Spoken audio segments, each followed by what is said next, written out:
are doing some construction. They're like power washing outside my apartment today, so if you hear that, I apologize.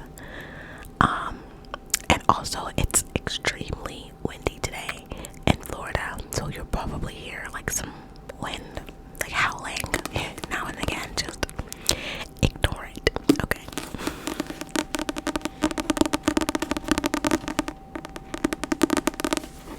So let's go ahead and get into chapter 8. We need to talk. Lucy says. She's sitting on the couch, mascara streaked down her cheeks. Oh shit. I drop my purse and rush over to her.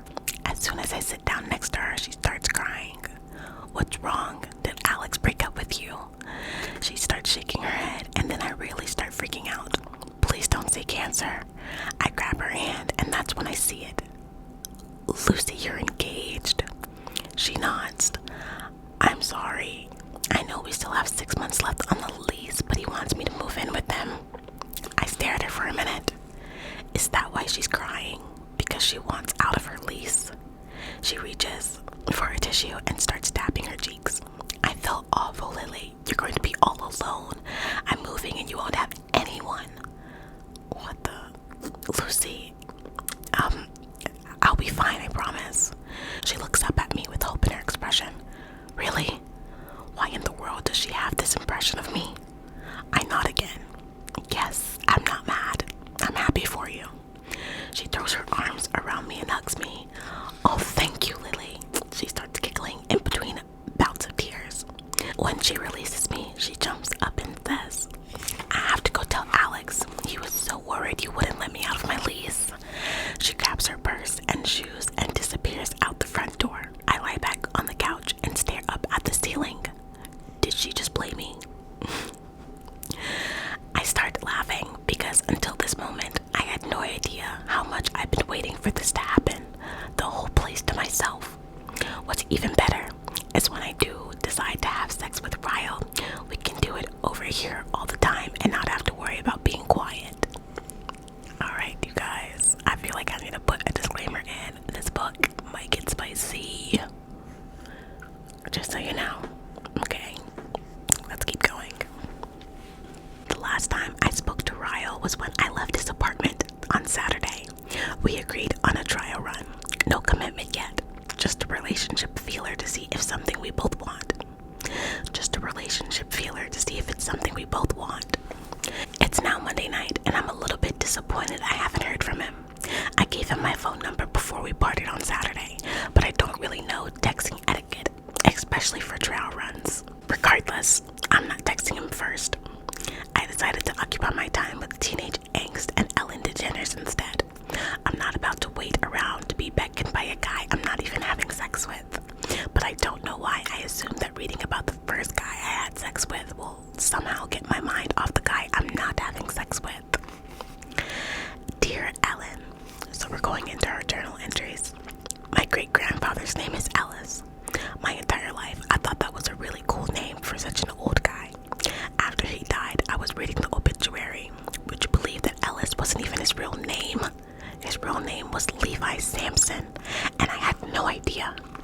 I asked my grandmother where the name Ellis came from, and said his initials LS, and everyone called him by his initials for so long they just started sounding them out over the years, which is why they referred to him as Ellis. That's pretty cool. I was looking at your name just now, and it made me think of that. Ellen, is that even your real name? You could be just like my great-grandfather and using your initials as a disguise. LN. I'm on to you, Ellen. Speaking of names, do you think Atlas is a weird name? It is, isn't it? Yesterday, while I was watching your show with him, I asked him where he got his name from. He said he didn't know. Without even thinking, I told him he should ask his mother why she named him that. He just looked over at me for a second and said, it's a little too late for that. I don't know what he meant by that. I don't know if his mother died or if she gave him up for adoption. We've been friends for a few weeks now, and I still don't really know anything about him or why he doesn't have a place to live. I would just ask him, but I'm not sure if he really trusts me yet. He seems to have trust issues, and I guess I can't blame him. I'm worried about him. It started getting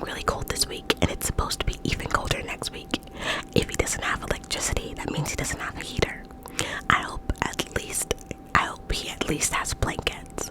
Do you know how awful I'd feel if he froze to death? Pretty freaking awful, Ellen. I'll find some blankets this week and give them to him. Lily. Dear Ellen, it's going to start snowing soon, so I decided to harvest my garden today.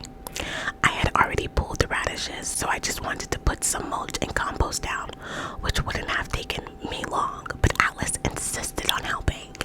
He asked me a lot of questions about gardening, and I liked that he seemed interested in my interest. I showed him how to lay the compost and mulch to cover the ground so that the snow wouldn't do too much damage. My garden is small compared to most gardens, maybe 10 feet by 12 feet, but it's all my dad will let me use of the backyard. Atlas covered the whole thing while I sat cross-legged in the grass and watched him. I wasn't being lazy. He just took over and wanted to do it, so I let him. I can tell he's a hard worker. I wonder if maybe keeping himself busy takes his mind off of things, and that's why he's always wants to help me so much. When he was finished, he walked over and dropped down next to me on the grass. What made you want to grow things? He asked. I glanced over at him, and he was sitting cross-legged looking at me curiously. I realized in that moment that he's probably the best friend I've ever had, and we barely know anything about each other. I have friends at school, but they never allowed to come over to my house for obvious reasons. My mother is always worried something might happen with my father, and word might get out about his temper. I also never really get to go to other people's houses, but I'm not sure why. Maybe my father doesn't want me staying over at friends' houses because I might witness what a good husband is supposed to treat his wife. He probably wants me to believe the way he treats my mother is normal. Atlas is the first friend I've ever had that's ever been inside my house. He is also the first friend to know how much I like to garden, and now he's the first friend to ever ask me why I garden. I reached down and pulled out a weed and started tearing it to pieces while I thought about his question. When I was 10, my mother got me a subscription to a website called Seeds Anonymous, I said. Every month I would get an unmarked package of seeds in the mail with instructions on how to plant them and care for them. I wouldn't know what I was growing until it came up out of the ground. Every day after school, I'd run straight to the backyard to see the progress. It gave me something to look forward to. Growing things felt like a reward. I could feel Atlas staring at me when he asked, "A reward for what?" I shrugged. "For loving my plants the right way. Plants reward you based on the amount of love you show them. If you're cruel to them or neglect them, they give you nothing. But if you care for them and love them the right way, they reward you with gifts in the form of vegetables or fruits or flowers." I looked down at the weed I was tearing apart in my hands, and there was barely an inch of it left. I wadded it up between my fingers and flicked it. I didn't want to look over at Atlas because I could still feel him staring at me. So instead, I just stared out over my mulch-covered garden. "We're just alike," he said. My eyes flickered to his. "Me and you." He shook his head. "No, plants and humans. Plants need to be loved the right way in order to survive. So do humans. We rely on our parents from birth to love us enough to keep us alive. And if our parents show us the right kind of love, we turn out as better humans overall. But if we're neglected..." His voice grew quiet, almost sad. He wiped his hands on his knees, trying to get some of the dirt off. If we're neglected, we end up homeless and incapable of anything meaningful." His words made my heart feel like the mulch he had just laid out. I didn't even know what to say to that. Does he really think that about himself? He acted like he was about to get up, but before he did, I said his name. He sat back down in the grass. I pointed at the row of trees that lined the fence to the left of the yard. "You see that tree over there? In the middle of the row of trees was an oak tree that stood taller than all the rest of the trees." Atlas glanced over at it and dragged his eyes all the way up to the top of the tree. "It grew on its own," I said. "Most plants do need a lot of care to survive, but other things, like trees, are strong enough to do it by just relying on themselves and nobody else." I had no idea if he knew what I was trying to say without me coming out and saying it, but I just wanted him to know that I thought he was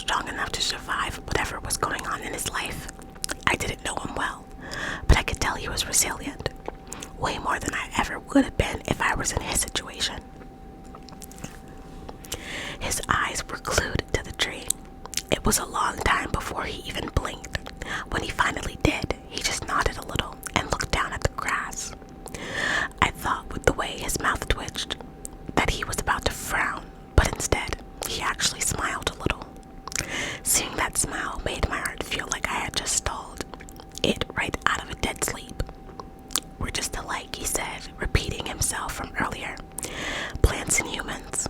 I asked. He shook his head. "No, me and you." I gasped. "Ellen, I hope you didn't notice, but I definitely sucked in a rush of air, because what the heck was I supposed to say to that?" I just sat there really awkward and quiet until he stood up. He turned like he was about to walk home. "Atlas, wait." He glanced back down at me. I pointed at his hands and said, "You might want to take a quick shower before you go back. Compost is made from cow manure."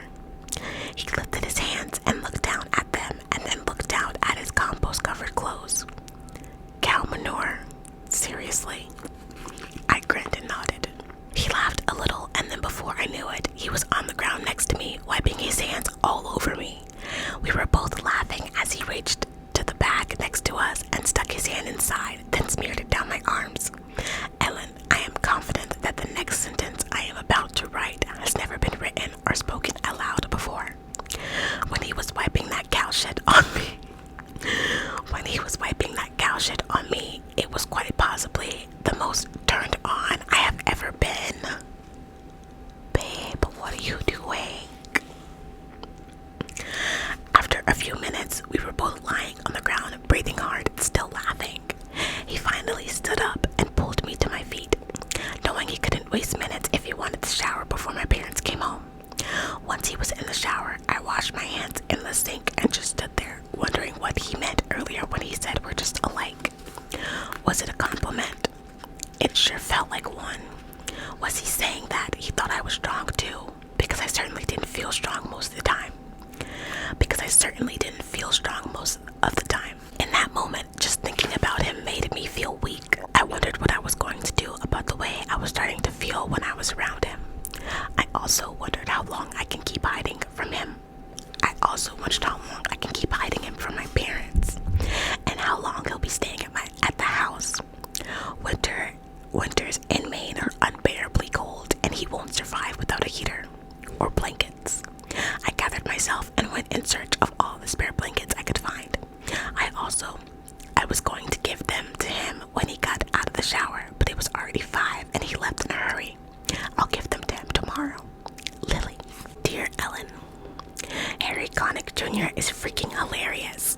I'm not sure if you ever had him on your show, because I hate to admit I've probably missed an episode or two since you've been on the air. But if you've never had him, you should. Actually, have you ever watched Late Night with Conan O'Brien? He has this guy named Andy who sits on the couch for every episode. I wish Harry would sit on your couch for every episode. He just has the best one-liners, and the two of you together would be epic. I just want to say thank you. I know you don't have a show on TV for the sole purpose of making me laugh, but sometimes it feels that way. Sometimes my life just makes me feel like I lost the ability to laugh or smile. But then I turn on your show, and no matter what mood I'm in when I turn on the TV, I always feel better by the time your show is over. Oh.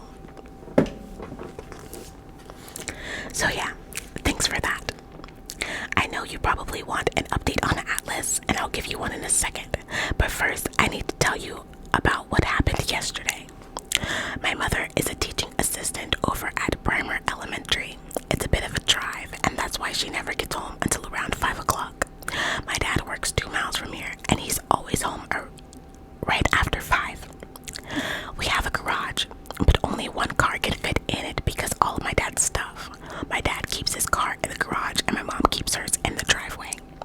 Well, yesterday, my mom got home a little bit early. Atlas was still at the house, and we were almost finished watching your show when I heard the garage door start to open. He ran out the back door, and I rushed around the living room, cleaning up our soda cans and snacks. It had started snowing really hard around lunchtime yesterday, and my mother had a lot of stuff to carry in, so she pulled up in the garage so she can bring it all in through the kitchen door. It was work stuff and a few groceries. I was helping her bring everything inside when my dad pulled up in the driveway. He started honking his horn because he was mad that my mom was parked in the garage. I guess he didn't want to have to get out of his car in the snow. That's the only thing I can think of that would make him want her to move her car right then and there, instead of just waiting until she was finished unloading it. Come to think of it, why does my father always get the garage? You would think a man wouldn't want the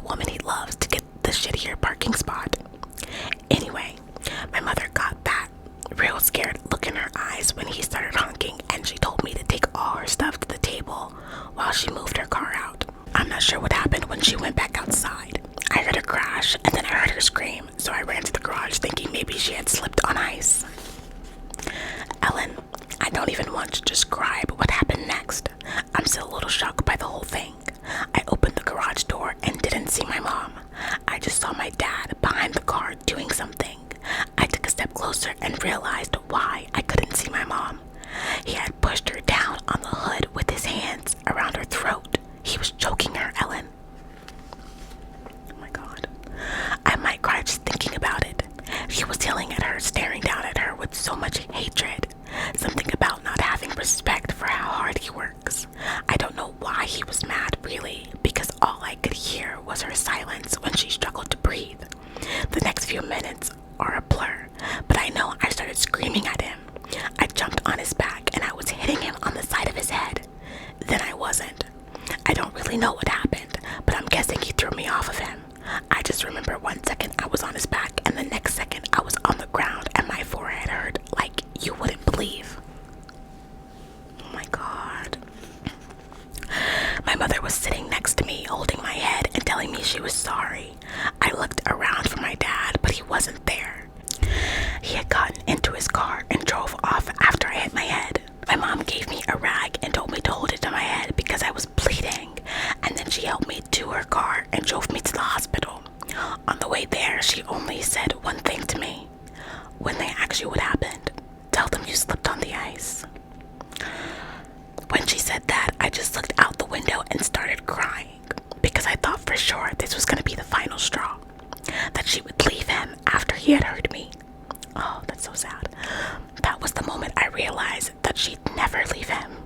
I felt so defeated, and I was too scared to say anything to her about it. I had to get 9 stitches in my forehead. I'm still not sure what I hit my head on, but it doesn't really matter. The fact is, my father was the reason I was hurt, and he didn't even stay and check on me. He just left us both there on the floor of the garage and left. I got home really late last night and fell right to sleep because they had given me some kind of pain pill. This morning, when I walked to the bus, I tried not to look directly at Atlas so he wouldn't see my forehead. I had fixed my hair so that you couldn't really see it, and he didn't notice right away. When we sat down next to each other on the bus, our hands touched when we were putting our stuff on the floor. His hands were like ice, Ellen. Ice. That's when I realized that I had forgotten to give him the blankets I had pulled out for him yesterday because my mother had got home sooner than I expected. The incident in the garage sort of took over all my thoughts and I completely forgot about him. It had snowed and iced all night, and he had been over there at that house in the dark all by himself, and now he was so cold. I didn't know how he was even functioning. I grabbed both his hands in mine and said, "Atlas, you're freezing."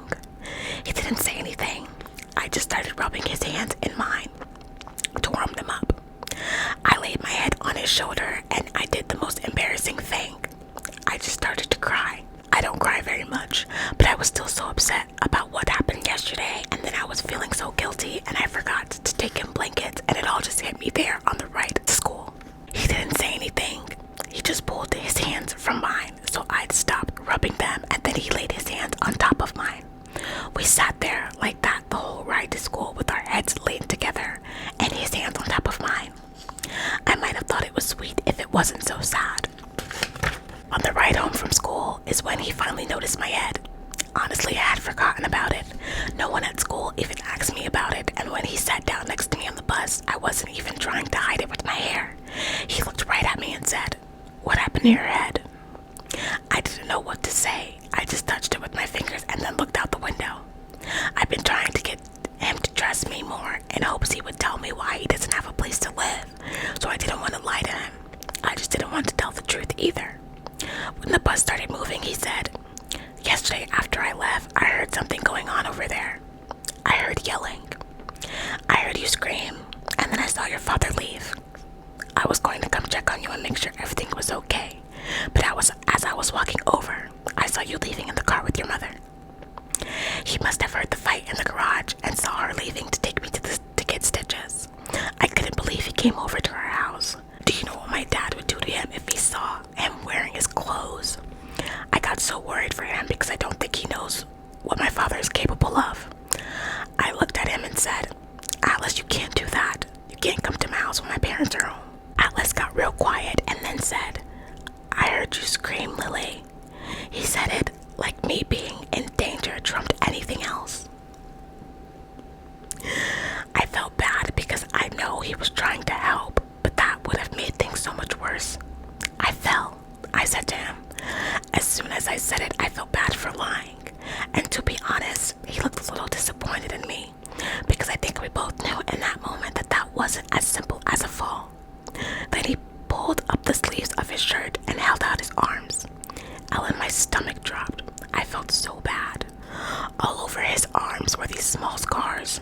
Some of the scars looked like someone had stuck a cigarette in his arms and held it there. He twisted his arms around so I could see that it was on the other side too. I used to fall a lot too, Lily. Then he pulled his shirt sleeve down and didn't say anything else. For a second, I wanted to tell him that it wasn't like that my dad never hurts me and that he was just trying to get me off of him. But then I realized I'd be using the same excuse my mom uses. I felt a little embarrassed that he knows what's going on at my house. I spent the whole rest of the bus ride looking out the window because I didn't know what to say to him. When we got home, my mom's car was there, in the driveway of course, not the garage. That meant Atlas couldn't come over and watch the show with me. I was gonna tell him I would bring him blankets later, but when he got off the bus, he didn't even tell me bye. He just started walking down the street like he was mad. It's dark now, and I'm waiting on my parents to go to sleep, but in a little while, I'm gonna take him some blankets. Lily. Hi. Dear Ellen, I'm in way over my head. Do you ever do things you know are wrong, but somehow also right? I don't even know how to put it in a simpler terms than that. I mean, I'm only 15, and I certainly shouldn't have boys spending the night in my bedroom.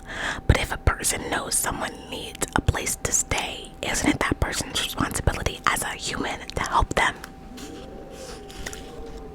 Do you guys hear the wind? Last night, after my parents went to sleep, I'd snuck out the back door to take Atlas some blankets. I took a flashlight with me because it was dark. It was still snowing really hard, so by the time I made it to that house, I was freezing. I beat on the back door, and as soon as he opened it, I pushed past him to get out of the cold. Only I didn't get out of the cold. Somehow, it felt even colder inside that old house. I still had my flashlight on, and I shined it around the living room and kitchen. There wasn't anything in there, Ellen. No chair, no couch, no mattress. I handed the blanket off to him and kept looking around me. There was a big hole in the roof over the kitchen, and wind and snow were just pouring in. When I shined my light around the living room, I saw his stuff in one of the corners. His backpack plus the backpack I'd given him. There was a little pile of other stuff I had given him, like some of my dad's clothes. And then there were 2 towels on the floor. One, I guess, he laid on, and the other he covered up with. I put my hand over my mouth because I was so horrified. He'd been living like that for weeks. Atlas put his hand on my back and tried to walk me back out the door. You shouldn't be over here, Lily, he said. You could get in trouble. That's when I grabbed his hand and said, you shouldn't be here either. I started to pull him out the front door with me, but he yanked his hand back. And that's when I said, you can sleep on my floor tonight. I'll keep my bedroom door locked. You can't sleep here, Atlas. It's too cold. You'll get pneumonia and die. He looked like he didn't know what to do. I'm sure the thought of being caught in my bedroom was just as scary as getting pneumonia and dying. He looked back at his spot in the living room, and then he just nodded his head and said, okay, so you tell me, Ellen, was I wrong letting him sleep in my room last night? It doesn't feel wrong. It felt like the right thing to do, but I sure would get in a lot of trouble if he had been caught. He slept on the floor, so it's not like it was anything more than just giving him somewhere warm to sleep. I did learn a little bit more about him last night. After I snuck him into the back door and to my room, I locked my door and made a pallet for him on the floor next to my bed. I set the alarm for 6 a.m. and told him he'd have to get up and leave before my parents woke up, since sometimes my my mom wakes me up in the mornings. I crawled in my bed and scooted over to the edge of it so I could look down at him while he talked for a little while. I asked him how long he thought he may stay there, and he said he didn't know. That's when I asked him how he ended up there. My lamp was still on and we were whispering, but he got real quiet when I said that. He just stared up at me and his hands behind his head for a moment. Then he said, "I don't know my real dad. He never had anything to do with me. It's always just been me and my mom. But she got married about 5 years ago to a guy who never really liked me much. We fought a lot. When I turned 18 a few months ago, we got into a big fight and he kicked me out of the house." He took a deep breath like he didn't want to tell me anymore. But then he started talking again. "I've been staying with a friend of mine and his family since then, but his dad got a transfer to Colorado and they moved. They couldn't take me with them, of course. His parents were just being nice by letting me stay with them, and I knew that. So I told them I talked to my mom and that I was going back home. The day they left, I didn't have anywhere to go. So I went back home and told my mom I'd like to move back in until I graduated. She wouldn't let me. Said it would upset my stepfather. He turned his head and looked at the wall. So I just wandered around for a few days until I saw that house. I figured I would just stay there until something better came along or until I graduated.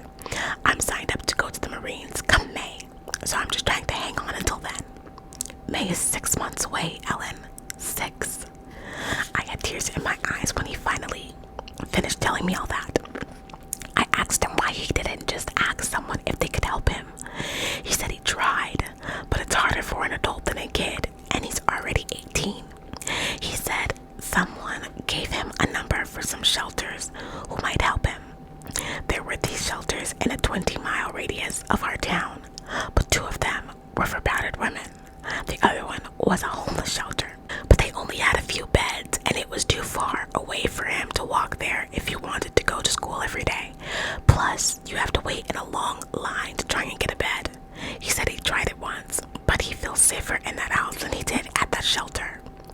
Like the naive girl I am, when it comes to situations like this, I said, "But aren't there other options? Can't you just tell the school counselor what your mom did?"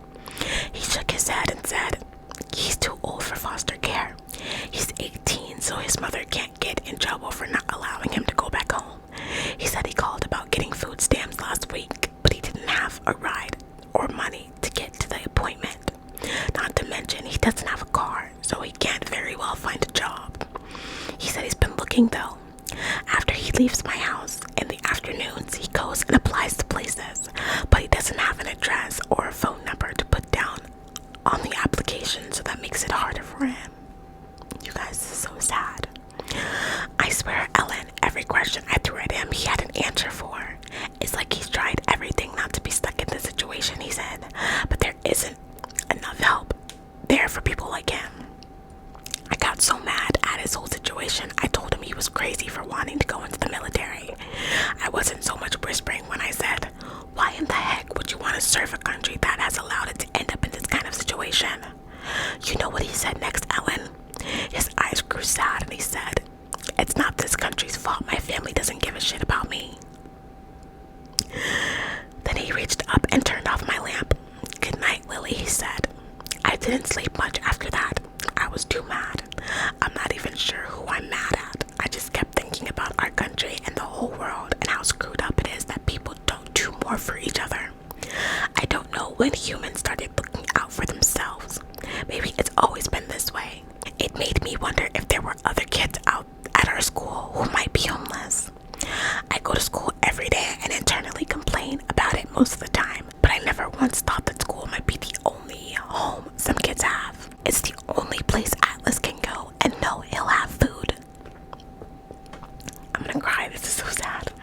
I'll never be able to respect rich people now, knowing they willingly choose to spend their money on meticulous things rather than using it to help other people. No offense, Ellen, I know you're rich, but I guess I'm not referring to people like you.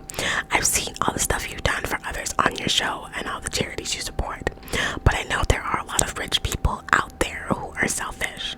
Hell, there are even selfish poor people and selfish middle class people. Look at my parents. We aren't rich, but we certainly aren't too poor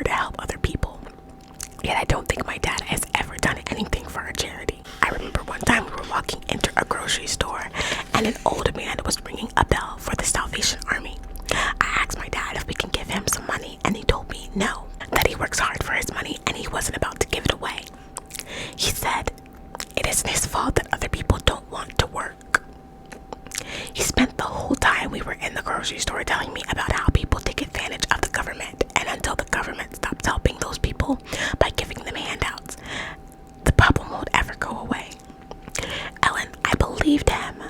That was 3 years ago, and all this time I thought homeless people were homeless because they were lazy and drug addicts or just didn't want to work like other people. But now I know that's not true. Sure, some of what he said was true to an extent, but he was using the worst case scenarios. Not everyone is homeless because they choose to be. They're homeless because there isn't enough help to go around. And people like my father are the problem.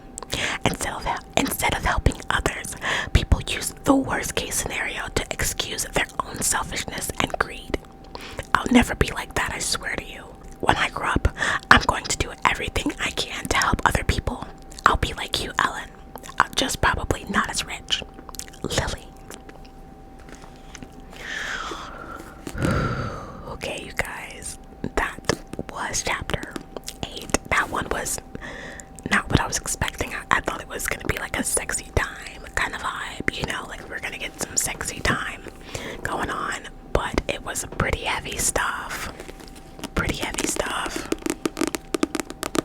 I honestly got a little bit emotional in the middle reading about like the abuse that her dad was giving to her mom, because it was just so intense, you guys. I'm sorry if this wasn't like relaxing with all these heavy topics. Hopefully the next chapter will be a little bit more lighthearted, okay? But I think that's gonna be it for this episode. I don't know why I keep saying episode, for this chapter, for this video. Thank you guys so much